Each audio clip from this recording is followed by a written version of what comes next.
ಅಂದೋಪಿ ದಿವ್ಯದೃಷ್ಟಿ ಸಾಡೇಡ ಮೂಕೋಪಿ ವಾಕ್ಪೃತಿಃ ಪೂರ್ಣಾಯು ಪೂರ್ಣ ಸಂಪತ್ತಿ ಸ್ತೋತ್ರಸ್ಯಾಸ್ಯ ಜಪಾದ್ ಭವೇತ್. ಶ್ರೀ ಗುರು ರಾಘವೇಂದ್ರಾಯ ನಮಃ. ಎಲ್ಲರಿಗೂ ನನ್ನ ನಮಸ್ಕಾರಗಳನ್ನ ತಿಳಿಸ್ತಾ, ನಾಳೆ ಡಬಲ್ ಖುಷಿ. ಒಂದು ಗುರುವಾರ ಅಂದ್ರೇನೆ ರಾಯರ ಭಕ್ತರಿಗೆಲ್ಲ ಹಬ್ಬದ ವಾತಾವರಣ ಮನಸ್ಸಲ್ಲಿ ಮತ್ತೆ ಮನೆಯಲ್ಲಿ ತುಂಬಿರುತ್ತೆ. ಜೊತೆಗೆ ವರ್ಷಾರಂಭದ ಮೊದಲನೇ ದಿನ ಗುರುವಾರನೇ ಬರ್ತಿದೆ. ಎಲ್ಲಿಲ್ಲದ ಸಂಭ್ರಮ ಅಂತೂ ಎಲ್ಲ ರಾಯರ ಭಕ್ತರಿಗೂ ಇದ್ದೇ ಇರುತ್ತೆ. ಹೊಸ ವರ್ಷ ಪ್ಲಸ್ ಗುರುವಾರ ಬರ್ತಿದೆ ಅಂತ ಹೇಳಿ. ಬಡವ ಶ್ರೀಮಂತ, ಪಾಪ ಮಾಡಿದವನು ಪುಣ್ಯ ಮಾಡಿದವನು ಅಂತ ಭೇದ ಭಾವನೆ ಇಲ್ಲದೆ ಭಗವಂತ ಎಲ್ಲರಿಗೂ ಸಮಾನವಾಗಿ ಏನಾದರೂ ಒಂದು ಕೊಟ್ಟಿದ್ದಾನೆ ಅಂತ ಅಂದರೆ ಅದು ಸಮಯ ಮಾತ್ರ.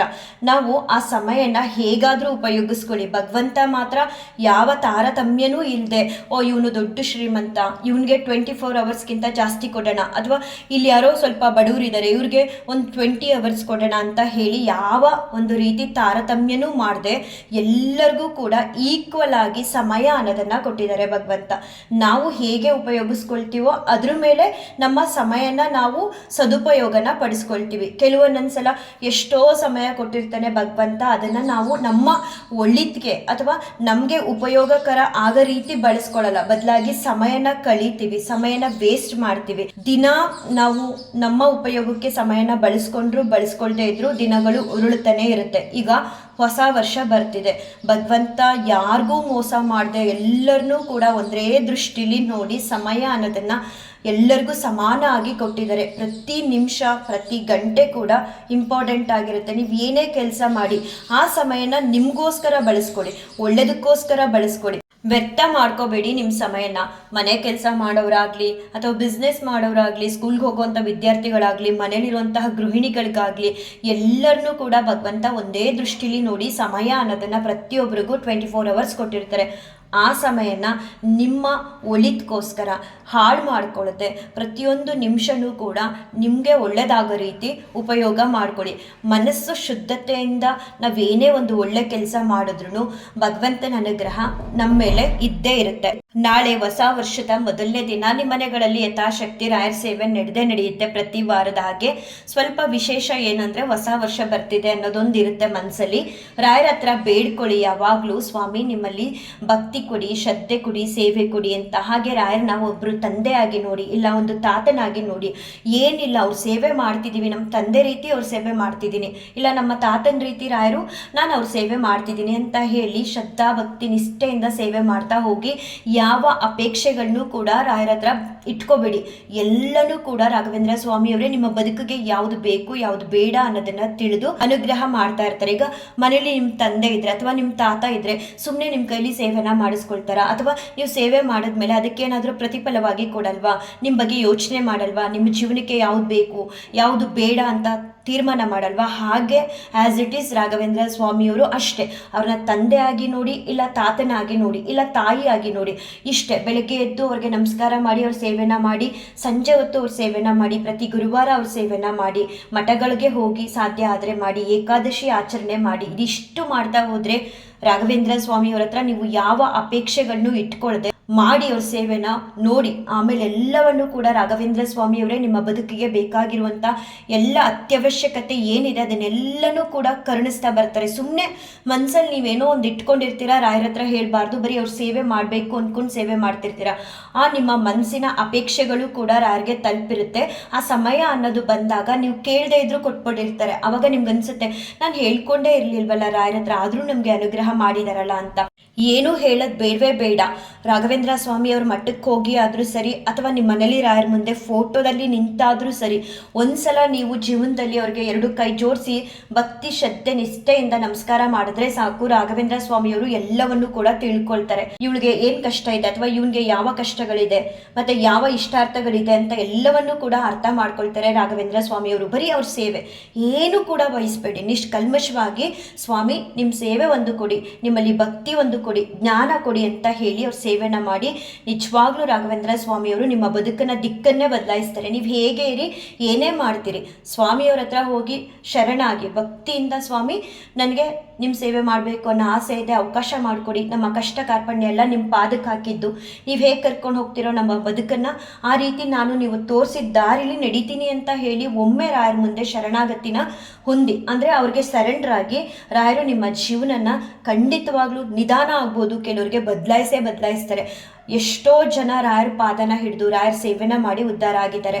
ಯಾರೇ ಯಾವುದೇ ಕಷ್ಟಪಡ್ತೀರಿ, ಒಂದ್ಸಲ ರಾಘವೇಂದ್ರ ಸ್ವಾಮಿಯವ್ರನ್ನ ನಂಬಿ ನಿಮ್ಮ ಜೀವನದ ದಿಕ್ಕನ್ನೇ ಬದಲಾಯಿಸಿ ನಿಮಗೆ ಒಂದು ಉನ್ನತವಾದ ಜೀವನನ ಕಲ್ಪಿಸ್ಕೊಡ್ತಾರೆ, ಮತ್ತೆ ನೆಮ್ಮದಿ ಅನ್ನೋದನ್ನ ಕರುಣಿಸ್ತಾರೆ ರಾಘವೇಂದ್ರ ಸ್ವಾಮಿಯವರು. ಹಾಗೆ ನಾನು ಇನ್ಸ್ಟಾಗ್ರಾಮಲ್ಲಿ ಒಂದಷ್ಟು ರೀಲ್ಸ್ಗಳನ್ನ ನೋಡಿದೆ. ಹೊಸ ವರ್ಷ ಬಂದರೆ ಸಾಕು ಹಳೆ ವರ್ಷದ ಕ್ಯಾಲೆಂಡ್ರನ್ನೆಲ್ಲ ಹರಿದು ಬಿಸಾಕ್ಬಿಡ್ತೀವಿ ಅಂತ ಹೇಳ್ತಿದ್ರು. ಕ್ಯಾಲೆಂಡ್ರು ಹರಿದು ಬಿಸಾಕಿದ್ರೆ ಪರವಾಗಿಲ್ಲ, ಆದರೆ ಲಾಸ್ಟ್ ವರ್ಷ ನೀವು ಏನು ಪಾಠನ ಕಲ್ತ್ರಿ, ಯಾರಿಂದ ಯಾವ ಪಾಠನ ಕಲ್ತ್ರಿ, ಮತ್ತು ಏನನ್ನ ಸರಿ ಮಾಡ್ಕೋಬೇಕು ಅಂತ ಅನ್ನಿಸ್ತು ಜೀವನದಲ್ಲಿ ನಿಮಗೆ, ಹೋದ ವರ್ಷ ಏನು ಕೊಡ್ತು ನಿಮಗೆ ಅನ್ನೋದನ್ನು ನೆನ್ಪಿಟ್ಕೊಳ್ಳಿ. ತುಂಬ ಜನ ಹೇಳ್ತಾರೆ, ತುಂಬ ಜನ ಕಾಯ್ತಿದ್ದೀವಿ ಅಂತ ಹೇಳ್ತಾರೆ 2026ನೇ ವರ್ಷ ನಮ್ಗೆ ಏನು ಕೊಡುತ್ತೆ ಅಂತ. ವರ್ಷ ಯಾವತ್ತೂ ಏನೂ ಕೊಡಲ್ಲ, ನಾವು ವರ್ಷದಲ್ಲಿ ಪಡ್ಕೋಬೇಕಷ್ಟೆ. ಪ್ರತಿನಿತ್ಯ ನಮ್ಮ ಸಮಯನ ಯೂಸ್ ಮಾಡಿಕೊಂಡು ಒಳ್ಳೆತನದಲ್ಲಿ ಒಳ್ಳೆಯದಕ್ಕೆ ಏನಾದರೂ ಒಂದು ಅಚೀವ್ ಮಾಡಬೇಕು, ಇಲ್ಲ ಏನಾದರೂ ಒಂದು ಬಿಸ್ನೆಸ್ ಮಾಡ್ತಿದ್ರೆ ಅದರಲ್ಲಿ ನಾನು ಈ ರೀತಿ ಒಂದು ಟಾರ್ಗೆಟ್ ಇಟ್ಕೊಂಡಿದ್ದೀನಿ, ಅದನ್ನು ಅಚೀವ್ ಮಾಡೋದಕ್ಕೆ ಎಷ್ಟು ಎಫರ್ಟ್ ಹಾಕಬೇಕು ಅಂತ ನೀವು ಕೆಲಸ ಮಾಡಿದ್ರೆ ಮಾತ್ರ ಆ ವರ್ಷ ನಿಮಗೆ ಕೊಡೋದಕ್ಕೆ ಸಾಧ್ಯ. ಇಲ್ಲ ಈ 2026ನೇ ವರ್ಷ ಬರ್ತಿದೆ ನನಗೇನು ಕೊಡುತ್ತೆ ನಾನು ನೋಡ್ಬಿಡ್ತೀನಿ ಅಂದರೆ ನೀವು ನೋಡ್ತಾನೆ ಕೂತ್ಕೋಬೇಕಾಗುತ್ತೆ. 2026ನೇ ವರ್ಷ ಕಳೆದು 2027ನೇ ವರ್ಷ ಹೋಗುತ್ತೆ. ಹಾಗೆ ಮಾಡಬಾರ್ದು. 2026ನೇ ವರ್ಷದಲ್ಲಿ ನಾವು ಏನು ಮಾಡಬೇಕು ಅಂತ ಒಂದು ನೀಟಾಗಿ ಪ್ಲ್ಯಾನ್ ಹಾಕ್ಕೊಳ್ಳಿ. ಪ್ರತಿ ವರ್ಷ ಬರುತ್ತೆ ಹೋಗುತ್ತೆ, ನಾವೇನು ಸಾಧಿಸ್ತೀವಿ, ನಾವೇನು ಮಾಡ್ತೀವಿ ಆ ವರ್ಷದಲ್ಲಿ ಅನ್ನೋದಷ್ಟೇ ಕೊನೆಯಲ್ಲಿ ಉಳಿಯುತ್ತೋ, ವರ್ಷಗಳು ಕಳೆದು ಹೋಗ್ತಾನೆ ಇರುತ್ತೆ. ಸೊ ಒಂದು ಪ್ಲ್ಯಾನ್ ಮಾಡ್ಕೊಳ್ಳಿ, ಏನು ಮಾಡಬೇಕು ಏನು ಮಾಡಬಾರ್ದು, ಪ್ರತಿಯೊಂದು ನಿಮ್ಮ ಯೋಚನೆಗಳು ಅಥವಾ ಪ್ಲ್ಯಾನ್ ಏನಿದೆ ಅದನ್ನು ರಾಘವೇಂದ್ರ ಸ್ವಾಮಿಯವ್ರಿಗೆ ತಿಳಿಸಿ. ನಿಮ್ಮ ತಾತ ಅಥವಾ ನಿಮಗೆ ತಂದೆ ತಾಯಿ ಇದ್ದಂಗೆ ಅವ್ರಿಗೆ ತಿಳಿಸಿ, ಆ ಪ್ಲ್ಯಾನ್ ಪ್ರಕಾರ ನಿಮ್ಮ ದಿನಗಳನ್ನ ಕಳೀರಿ, ನಿಮ್ಮ ಯೋಜನೆಗಳನ್ನ ಮಾಡಿ. ಖಂಡಿತ ಆತ್ಮಶುದ್ಧತೆಯಿಂದ ಮಾಡೋ ಕೆಲಸ ಎಲ್ಲದಕ್ಕೂ ಕೂಡ ರಾಘವೇಂದ್ರ ಸ್ವಾಮಿಯವರು ಇಲ್ಲ ಅಂದ ಹಾಗೆ ನಿಮಗೆ ಅನುಗ್ರಹನ ಮಾಡಿ ಯಶಸ್ಸನ್ನೋದನ್ನ ಕೊಡ್ತಾರೆ. 2025 ಯಾವ ರೀತಿ ನಿಮಗೆ ಪಾಠನ ಕಲಿಸ್ತು, ಅದರಿಂದ ನಿಮ್ಮನ್ನ ನೀವು ಯಾವ ರೀತಿ ಬದಲಾಯಿಸ್ಕೋಬೇಕು ಅಂತ ಹೇಳಿ ಯೋಚನೆ ಮಾಡಿ. ಮುಂದಿನ ವರ್ಷ ಎಲ್ಲವೂ ಕೂಡ ಒಳ್ಳೇದಾಗಲಿ. ರಾಘವೇಂದ್ರ ಸ್ವಾಮಿಯವ್ರ ಪಾದನ ಹಿಡ್ದಿದ್ದೀವಿ, ಮತ್ತು ಅವ್ರ ಸೇವೆನ ಮಾಡ್ತಿದ್ದೀವಿ, ನಮ್ಗೆ ಒಳ್ಳೇದಾಗೇ ಆಗುತ್ತೆ ಅನ್ನೋ ಒಂದು ನಂಬಿಕೆಯಿಂದ ರಾಯರ ಸೇವೆನ ಮಾಡಿ. ಮತ್ತು ರಾಯರ ಸೇವೆ ಮಾಡುವಾಗ ಈ ಒಂದು ಭಾವನೆ ಇರಬಾರ್ದು. ಎಲ್ಲರೂ ರಾಯರ ಸೇವೆನ ಮಾಡ್ತಾರೆ, ತುಂಬ ಚೆನ್ನಾಗಿ ಮಾಡ್ತಾರೆ. ಪ್ರತಿ ಮನೆಗಳಲ್ಲೂ ಕೂಡ ರಾಘವೇಂದ್ರ ಸ್ವಾಮಿಯವ್ರ ಸೇವೆನ ಯಥಾಶಕ್ತಿ ಮಾಡ್ತಾರೆ. ಅವ್ರನ್ನ ಹಾಗಿಟ್ಟಿದ್ದೀರಾ, ನಮ್ಮನ್ನ ಯಾಕೆ ಹೀಗಿಟ್ಟಿದ್ದೀರಾ, ನಮ್ಗೆ ಯಾಕೆ ಇದನ್ನು ಕೊಡ್ತಿಲ್ಲ, ಅವ್ರಿಗೆ ಯಾಕೆ ಅದನ್ನು ಕೊಟ್ಟಿದ್ದೀರಾ ಅಂತ ಟ್ಯಾಲಿ ಮಾಡೋದಕ್ಕೆ ಹೋಗ್ಬೇಡಿ. ರಾಘವೇಂದ್ರ ಸ್ವಾಮಿಯವರು ನಿಮ್ಮ ಜೀವನನ ಹೇಗೆ ರೂಪಿಸ್ಬೇಕು ಅನ್ನೋ ಯೋಚನೆನ ಮಾಡಿರ್ತಾರೋ ಅದೇ ರೀತಿ ನಿಮ್ಮನ್ನು ಅದೇ ಜೀವನದ ಹಾದಿಲಿ ಕರ್ಕೊಂಡು ಹೋಗ್ತಾರೆ. ನೀವೆಷ್ಟೇ ಏನೇ ಅವ್ರ ಮುಂದೆ ಕಣ್ಣೀರಿಟ್ಟರು, ಎಷ್ಟೇ ಬೇಡ್ಕೊಂಡ್ರು, ನಿಮಗೆ ಒಳ್ಳೇದಾಗದೇ ಇರೋದನ್ನು ರಾಘವೇಂದ್ರ ಸ್ವಾಮಿಯವರು ಕೊಡಲ್ಲ. ನೀವೇನೋ ಒಂದು ಮನಸ್ಸಲ್ಲಿ ನಿಮ್ಗಿಷ್ಟ ಆಗೋಂಥದ್ದನ್ನು ಬೇಡ್ಕೊಂಡು ಎಷ್ಟೇ ಸೇವೆ ಮಾಡ್ತಿದ್ರು ರಾಯರು ಅನುಗ್ರಹ ಮಾಡ್ತಿಲ್ಲ ಅಂದರೆ ಅರ್ಥ ಮಾಡ್ಕೊಳ್ಳಿ, ಅದು ನಿಮ್ಮ ಜೀವನಕ್ಕೆ ಬೇಡ ಅಂತ ರಾಯರು ನಿರ್ಧಾರ ಮಾಡಿರ್ತಾರೆ. ಆ ಕಾರಣಕ್ಕೆ ಅದನ್ನು ಕೊಡೋದಕ್ಕೆ ರಾಘವೇಂದ್ರ ಸ್ವಾಮಿಯವರು ಮುಂದೆ ಬರಲ್ಲ. ಸೊ ಹಾಗಾಗಿ ನಿಮ್ಗೆ ಅನ್ಸುತ್ತೆ ನಮ್ಗೆ ಯಾಕೆ ಇದನ್ನು ಕೊಡ್ತಿಲ್ಲ, ನಾನು ಇಷ್ಟು ದಿನದಿಂದ ಬೇಡ್ತಿದ್ದೀನಿ, ಇದೊಂದನ್ನು ಯಾಕೆ ನನಗೆ ಅನುಗ್ರಹ ಮಾಡ್ತಿಲ್ಲ ಅಂತ. ಆ ಥರ ಏನು ಅನ್ಕೋಬೇಡಿ. ಬೇರೆಯವ್ರನ್ನಂತೂ ನೋಡಿ ಟ್ಯಾಲಿ ಮಾಡ್ಕೊಳ್ಳೇಬೇಡಿ. ನಿಮ್ಮ ಸೇವೆ ಏನಿದೆ ಅದನ್ನು ನೀವು ಮಾಡಿ. ರಾಘವೇಂದ್ರ ಸ್ವಾಮಿಯವರು ನಿಮ್ಮ ಸೇವೆ ಫಲನ ನಿಮ್ಗೆ ಏನು ಕೊಡಬೇಕೋ ಅದನ್ನು ಕೊಟ್ಟೇ ಕೊಡ್ತಾರೆ. ಒಟ್ಟಿನಲ್ಲಿ ಬದುಕಲಿ ನೆಮ್ಮದಿ ಅನ್ನೋದು ಬೇಕು.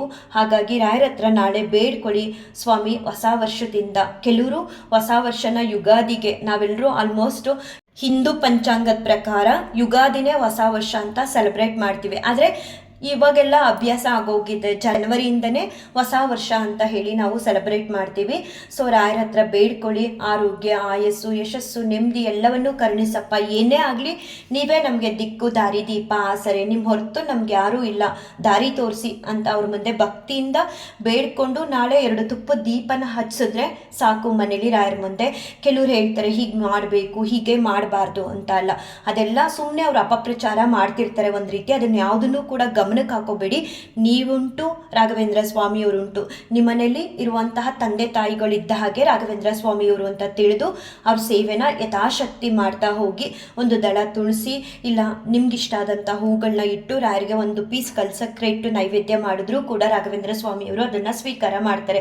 ಇಷ್ಟನ್ನು ನಿಮ್ಮ ಮನೆಗಳಲ್ಲಿ ಮಾಡುವಷ್ಟು ಶಕ್ತಿ ಇಲ್ಲ ಅಂದರೆ ನೀವು ನಿಮ್ಮೂರಲ್ಲಿರುವಂತಹ ರಾಯರ ಮಠಗಳಿಗೆ ಹೋಗಿ ಅಲ್ಲಿ ರಾಯರ ದರ್ಶನನ ಮಾಡಿ ಪ್ರದಕ್ಷಿಣೆ ನಮಸ್ಕಾರನ ಮಾಡಿ ಸಾಕು. ರಾಯರು ನಿಮಗೆ ಅಲ್ಲೂ ಕೂಡ ಅನುಗ್ರಹನ ಮಾಡ್ತಾರೆ. ನಿಮ್ಮ ಜೀವನದಲ್ಲಿ ಹಂತ ಹಂತವಾಗಿ ನಿಮ್ಮ ಕಷ್ಟಗಳನ್ನೆಲ್ಲ ಕಳೆದು ನೀವು ತಿರುಗಿ ನೋಡಿದ್ರೆ ಅನ್ನಿಸ್ಬೇಕು, ಇಷ್ಟು ಕಷ್ಟಗಳನ್ನೆಲ್ಲ ನಾನು ಪಟ್ಟು ಬಂದ ಅದು ನಾನೇನಾ ಅನ್ನೋ ಅಷ್ಟರ ಮಟ್ಟಿಗೆ ನಿಮ್ಮ ನೋವುಗಳು, ನಿಮ್ಮ ದುಃಖಗಳು, ನಿಮ್ಮ ಕಷ್ಟಗಳನ್ನ ನಿಮ್ಮಿಂದ ದೂರ ಮಾಡಿ ನೆಮ್ಮದಿ ಅನ್ನೋದನ್ನು ಕರುಣಿಸ್ತಾರೆ. ಹಾಗೆ ಶುಕ್ರವಾರ ನನಗೊಂದು ಅನುಭವ ಆಯಿತು, ಅದನ್ನು ಕೂಡ ಇದೇ ವಿಡಿಯೋದಲ್ಲಿ ಶೇರ್ ಮಾಡ್ಕೊಳ್ತೀನಿ. ಶುಕ್ರವಾರ ಫಸ್ಟ್ ಪೇಮೆಂಟ್ ಯೂಟ್ಯೂಬಿಂದ ಬಂತು ಅಂತ ಹೇಳಿ ರಾಘವೇಂದ್ರ ಸ್ವಾಮಿಯವರಿಗೆ ಒಂದು ಥ್ಯಾಂಕ್ಸ್ ಹೇಳೋಣ ಅಂತ ಹೇಳಿಬಿಟ್ಟು ನಾನು ನನ್ನ ಮಗಳು ನಮ್ಮೂರಲ್ಲಿರುವಂತಹ ರಾಯರ ಮಠಕ್ಕೆ ಹೋಗ್ಬಿಟ್ಟು ರಾಯರಿಗೆ ಥ್ಯಾಂಕ್ಸ್ ಹೇಳಿ ಪ್ರದಕ್ಷಿಣೆ ನಮಸ್ಕಾರನ ಮಾಡ್ತಾ ಇದ್ದೆ. ಪ್ರದಕ್ಷಿಣೆ ನಮಸ್ಕಾರನ ಮಾಡ್ತಿರುವಾಗ ಗುರುಸ್ತೋತ್ರನ ಹೇಳ್ಕೊಂಡೆ. 2ನೇ ಬಾರಿ ರಾಘವೇಂದ್ರ ಸ್ವಾಮಿಯವ್ರ ಮಠದಲ್ಲಿ ಹೇಳ್ತಿದ್ದದ್ದು. ಹೇಳೆಲ್ಲ ಆದಮೇಲೆ ಬಂದು ರಾಯರಿಗೆ ಮತ್ತೆ ನಮಸ್ಕಾರನ ಮಾಡಾದ್ಮೇಲೆ ಅಲ್ಲಿದ್ದಂತಹ ಅರ್ಚಕರು ಹೇಳಿದ್ರು, ನೆಕ್ಸ್ಟ್ ಟೈಮು ನೀವು ಜೋರಾಗಿ ಹೇಳಿ ಈ ಗುರುಸ್ತೋತ್ರನ ಅಂತ ಹೇಳಿದ್ರು. ಅವಾಗ ನಾನು ಕೇಳಿದೆ, ಕೆಲವರು ಹೆಣ್ಮಕ್ಳು ಹೇಳಬಾರ್ದು ಅಂತ ಅಪಪ್ರಚಾರನ ಮಾಡ್ತಾರೆ, ಇದ್ರ ಬಗ್ಗೆ ನೀವೇನು ಹೇಳ್ತೀರಾ ಅಂದಾಗ ಅವ್ರು ಹೇಳಿದ್ರು, ಯಾವ ಸ್ತೋತ್ರನೂ ಕೂಡ ಹೆಣ್ಮಕ್ಳು ಹೇಳಬಾರ್ದು, ಗಂಡ್ಮಕ್ಳು ಮಾತ್ರ ಹೇಳಬೇಕು ಅಂತ ಇಲ್ಲ, ಯಾವ ನಿಯಮ ಕೂಡ ಇಲ್ಲ. ಆದರೆ ಓಂಕಾರನ ಮಾತ್ರ ಹೇಳಬಾರ್ದು, ಅದು ಹೆಣ್ಮಕ್ಳಿಗೆ ಒಳ್ಳೆದಕ್ಕೋಸ್ಕರನೇ ಆ ರೀತಿ ನಿಷೇಧನ ಮಾಡಿದ್ದಾರೆ ಓಂಕಾರನ ಹೇಳಬಾರ್ದು ಅಂತ. ಕಾರಣ ಓಂಕಾರ ಶಬ್ದನ ನಾವು ಸ್ವಲ್ಪ ದೀರ್ಘವಾಗಿ ಗರ್ಭದಿಂದ ತಗೊಳ್ತೀವಲ್ವ, ಗರ್ಭಕ್ಕೆ ತೊಂದರೆ ಆಗಬಾರ್ದು ಅನ್ನೋ ಕಾರಣಕ್ಕೆ ಓಂಕಾರನ ಬಳಸಬಾರ್ದು ಹೆಣ್ಮಕ್ಳು ಅಂತ ಮಾಡಿದ್ದಾರೆ ಹೊರತು ಯಾವ ಸ್ತೋತ್ರ ಬೇಕಾದರೂ ನೀವು ಹೇಳ್ಬೋದು ಅಂತ ಹೇಳಿದ್ರು. ನೆಕ್ಸ್ಟ್ ಟೈಮು ಈ ರಾಯರ ಮಠದಲ್ಲಿ ನೀವು ಗುರುಸ್ತೋತ್ರನ ಹೇಳುವಾಗ ಜೋರಾಗಿ ಹೇಳಿ ಅಂತ ಹೇಳಿದ್ರು. ಅದೊಂದು ರೀತಿ ಖುಷಿ ಆಯಿತು. ಅದಕ್ಕೂ ಮುಂಚೆನೇ ನಾನು ಮನೇಲಿ ರಾಯರ ಗುರುಸ್ತೋತ್ರದ ಬಗ್ಗೆ ಈ ರೀತಿ ಅಪಪ್ರಚಾರ ಆಗ್ತಿದ್ದಾಗ ಹೇಳಬಾರ್ದು, ದೋಷ ಬಂದ್ಬಿಡುತ್ತೆ, ಹಾಗಾಗುತ್ತೆ ಹೀಗಾಗುತ್ತೆ ಅಂತ ನಾನು ಕೇಳ್ಪಟ್ಟಾಗ ರಾಯರ ಹತ್ರ ಹೇಳ್ಕೊಂಡೆ ಈ ರೀತಿ ಎಲ್ಲ ಆಗ್ತಿದೆ ಅಂತ.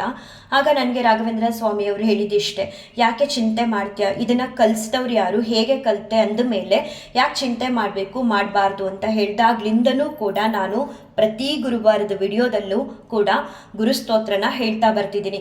ಯಾರಿಗಾದರೂ ಕಲಿಬೇಕು ಅನ್ನೋ ಆಸೆ ಇದ್ದು ಏನೋ ಕೆಟ್ಟದಾಗುತ್ತೆ, ಹಾಗಾಗುತ್ತೆ ಹೀಗಾಗುತ್ತೆ ಅಂತ ಕೇಳ್ಬಿಟ್ಟಿದ್ದೀವಿ ಬೇರೆಯವ್ರು ಹೇಳಿರೋದನ್ನು ಅನ್ನೋ ಭಯದಿಂದ ಕಲಿದೇ ಇದ್ದರೆ ಕಲಿಬಹುದು. ಯಾವ ಸ್ತೋತ್ರನೂ ಇಂಥವರೇ ಹೇಳಬೇಕು, ಇಂಥವ್ರು ಹೇಳಬಾರ್ದು ಅಂತ ರಾಘವೇಂದ್ರ ಸ್ವಾಮಿಯವ್ರದ್ದು ಇಲ್ಲ. ಓಂಕಾರನ ಹೇಳಬಾರ್ದು ಹೆಣ್ಮಕ್ಳು, ಅಷ್ಟು ಮಾತ್ರ ನಿಷೇಧ ಇದೆ, ಓಂಕಾರನ ಬಳಸಬಾರ್ದು ಅನ್ನೋದು. ಅದು ಬಿಟ್ಟರೆ ಯಾವ ಒಂದು ನಿರ್ಬಂಧನೆಗಳು ಮತ್ತು ನಿಷೇಧಗಳು ಕೂಡ ಇಲ್ಲ. ಕಲಿಬೇಕು ಅನ್ನೋ ಇಚ್ಛೆ ಇದ್ದವರು ಕಲಿದೆ ಹಿಂದು ಮುಂದೆ ನೋಡ್ತಿದ್ರೆ ಖಂಡಿತ ಗುರುಸ್ತೋತ್ರನ ಇನ್ನು ಮುಂದೆ ಹೇಳ್ಕೊಳ್ಳಿ. ಜೀವನದಲ್ಲಿ ಏನೆಲ್ಲ ಅತ್ಯವಶ್ಯಕತೆ ಇದೆಯೋ ಅದೆಲ್ಲವನ್ನು ಕೂಡ ಈ ಒಂದು ಗುರುಸ್ತೋತ್ರ ಹೇಳೋದ್ರಿಂದ ನಾವು ಪಡ್ಕೋಬಹುದು. ಎಲ್ಲದಕ್ಕಿಂತ ಹೆಚ್ಚಾಗಿ ರಾಯರ ಅಚ್ಚು ಮೆಚ್ಚಿನ ಸ್ತೋತ್ರ ಇದು. ಇದನ್ನು ಹೇಳೋದ್ರಿಂದ ನಾವು ರಾಯರಿಗೆ ಹತ್ರ ಆಗ್ತೀವಿ ಅಂತ ಹೇಳ್ತಾ, ಹಾಗೆ ನನ್ನ ಮನಸ್ಸಲ್ಲಿ ಒಂದು ಪ್ರಶ್ನೆ ಇತ್ತು, ಅದನ್ನು ನಾನು ಯಾವಾಗಲೂ ಯಾರಿಂದನಾದರೂ ಕೇಳಿ ಉತ್ತರನ ಪಡ್ಕೋಬೇಕು ಅಂತಲೇ ಅಂದ್ಕೊಳ್ತಿದ್ದೆ. ನನ್ನ ಮನಸ್ಸಲ್ಲಿ ಇದ್ದಿದ್ದ ಪ್ರಶ್ನೆ ಏನು ಅಂತ ಅಂದರೆ, ಒಂದ್ಸಲ ಹೀಗೆ ಏಕಾದಶಿ ಇದ್ದಾಗ ನಮ್ಮೂರಲ್ಲಿರೋ ರಾಯರ ಮಠಕ್ಕೆ ಹೋಗಿದ್ದೆ. ಅದೇ ಮೊದಲನೇ ಸಲ ನಾನು ಬೃಂದಾವನಕ್ಕೆ ಬೆಳ್ಳಿ ಕಣ್ಣ ಧರಿಸಿರೋದನ್ನು ನೋಡಿ ತುಂಬ ಸಂತೋಷಪಟ್ಟೆ. ತುಂಬ ಚೆನ್ನಾಗಿ ಕೂಡ ಕಾಣಿಸ್ತಿದ್ರು. ಇವತ್ತಿಗೂ ನಾವು ರಾಘವೇಂದ್ರ ಸ್ವಾಮಿಯವ್ರ ಮುಂದೆ ನಿಂತ್ಕೊಂಡು ಅವ್ರಿಗೆ ಕೈ ಮುಗಿಬೇಕಾದ್ರೆ ಆ ಕಣ್ಗಳ ಮೇಲೆ ನಮ್ಮ ದೃಷ್ಟಿ ಹೋಗುತ್ತೆ, ಅಷ್ಟು ಚೆನ್ನಾಗಿ ಕಾಣಿಸ್ತಿತ್ತು. ಯಾವಾಗಲೂ ನನ್ನ ಮನಸ್ಸಲ್ಲಿ ಇದ್ದಿದ್ದ ಪ್ರಶ್ನೆ ಏನು ಅಂತಂದರೆ, ಇದನ್ನು ಯಾರು ಮಾಡಿಸ್ಕೊಟ್ಟಿರ್ಬೋದು, ಇಷ್ಟು ಚೆನ್ನಾಗಿದೆಯಲ್ಲ ಅಂತ ಅಂದ್ಕೊಳ್ತಾನೆ ಇದ್ದೆ. ಜೊತೆಗೆ ಯಾರನ್ನಾದರೂ ಕೇಳಿ ತಿಳ್ಕೊಬೇಕು, ಈ ಕಣ್ಗಳನ್ನ ಮಾಡಿಸ್ಕೊಟ್ಟವ್ರು ಯಾರು ಅಂತ ಅನ್ನೋದೊಂದು ನನ್ನ ತಲೆಯಲ್ಲಿ ಯಾವಾಗಲೂ ಇರ್ತಿತ್ತು. ಯಾಕೋ ಏನೋ ಗೊತ್ತಿಲ್ಲ, ಬಟ್ ನಾನು ತುಂಬ ಕಮ್ಮಿ ರಾಯರ ಮಠಗಳಿಗೆ ಹೋದಾಗೆಲ್ಲ ಅಂದ್ಕೊಳ್ತಿದ್ದೆ ಯಾರನ್ನಾದರೂ ಕೇಳಿ ತಿಳ್ಕೊಬೇಕು ಅಂತ. ಆಗ್ತಾನೆ ಇರಲಿಲ್ಲ.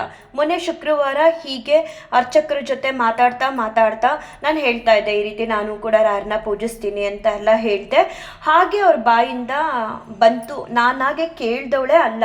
ಆ ಕಣ್ಗಳ ಬಗ್ಗೆ ಅವರೇ ಮಾತಾಡಿದ್ರು. ಹೇಗೆ ಅಂತ ಅಂದರೆ, ನಾನು ಅವ್ರಿಗೆ ಹಾಕೋ ಕವಚಗಳನ್ನಾಗಲಿ ತೆಗಿಯಲ್ಲ, ಕಣ್ಗಳಾಗಲಿ ನಾನು ತೆಗಿಯಲ್ಲ. ಯಾಕಂದರೆ ರಾಘವೇಂದ್ರ ಸ್ವಾಮಿಯವರು ಅವ್ರ ಭಕ್ತರನ್ನ ನೋಡಲಿ, ಮತ್ತು ಬರೋಂಥ ಭಕ್ತರನ್ನು ರಾಯರನ್ನ ದೃಷ್ಟಿ ಇಟ್ಟು ನೋಡಲಿ ಅಂತ ಹೇಳಿಬಿಟ್ಟು ನಾನು ಆ ಕಣ್ಗಳನ್ನ ತೆಗಿಯಲ್ಲ ಅಂತ ಅವ್ರ ಬಾಯಿಂದನೇ ಹೇಳಿದ್ರು.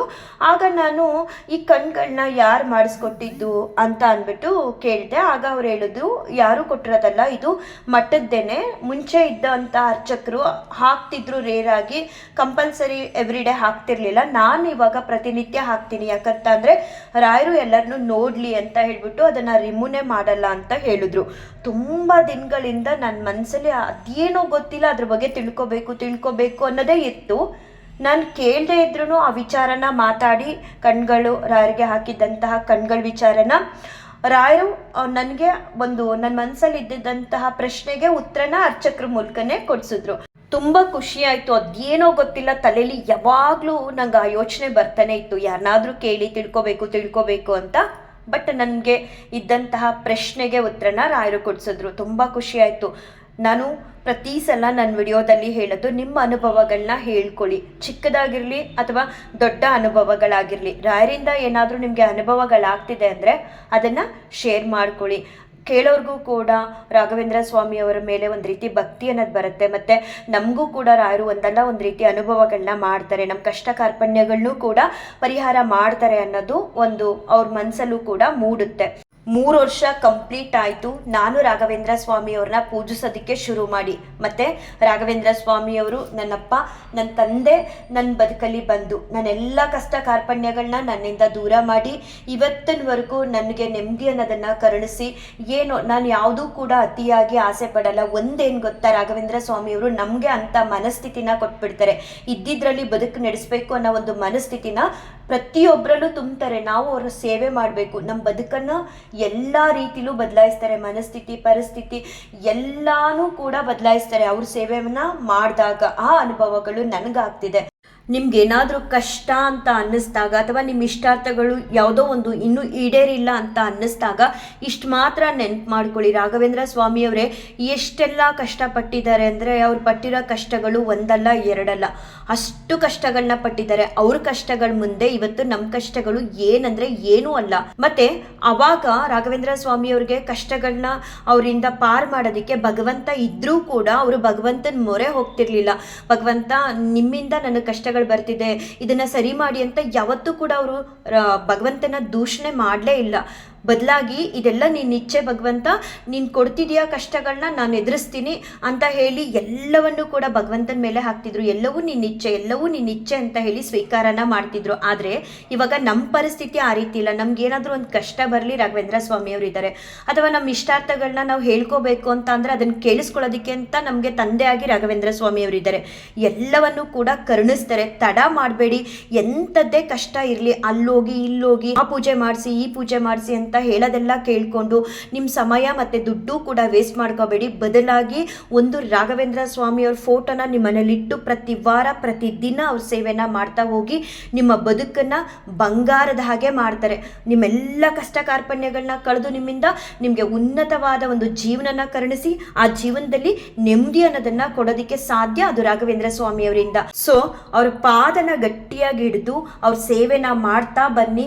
ಎಲ್ಲವೂ ಕೂಡ ನಿಮ್ಮ ಬದುಕಲ್ಲಿ ಒಳ್ಳೆಯದಾಗುತ್ತೆ. ರಾಯರ ಅನುಗ್ರಹ ಆಶೀರ್ವಾದ ಕೂಡ ನಿಮ್ಮೆಲ್ಲರ ಮೇಲೂ ಇರುತ್ತೆ. ನಾಳೆ ಹೊಸ ವರ್ಷ ಪಾರ್ಟಿ, ಪಬ್ಬು, ಡ್ರಿಂಕ್ಸು ಅಂತ ಎಲ್ಲ ಮಾಡಬೇಡಿ. ಬದಲಾಗಿ ರಾಯರ ಸೇವೆ ಮಾಡೋದಕ್ಕೆ ಒಂದು ಒಳ್ಳೆ ಅವಕಾಶ ಸಿಕ್ಕಿದೆ. ಹೊಸದಾಗಿ ನಮ್ಮ ಮನೆಗಳಲ್ಲಿ ರಾಯರನ್ನ ಫೋಟೋ ಇಟ್ಟು ರಾಯರ ಸೇವೆನ ಮಾಡಬೇಕು ಅಂದ್ಕೊಂಡವರು ಕೂಡ ನಾಳೆಯಿಂದ ಶುರು ಮಾಡಿ. ರಾಯರೇ ಸಕಲ ಸಮಸ್ಯೆಗಳಿಗೂ ಔಷಧ, ಮದ್ದು ಅಂತ ನಾನು ಹೇಳ್ತೀನಿ. ಎಲ್ಲ ಕಷ್ಟ ಕಾರ್ಪಣ್ಯಗಳನ್ನು ನಿಮ್ಮಿಂದ ಕಳೆದು ನಿಮಗೆ ಒಳ್ಳೇದು ಮಾಡೇ ಮಾಡ್ತಾರೆ. ರಾಯರ ಸೇವೆನ ಮಾಡಿ ಅಂತ ಹೇಳ್ತಾ ಈ ಒಂದು ವಿಡಿಯೋನ ಎಂಡ್ ಮಾಡ್ತೀನಿ. ಶ್ರೀ ಕೃಷ್ಣಾರ್ಪಣಮಸ್ತು, ಶ್ರೀ ಕೃಷ್ಣಾರ್ಪಣಮಸ್ತು, ಶ್ರೀ ಕೃಷ್ಣಾರ್ಪಣಮಸ್ತು.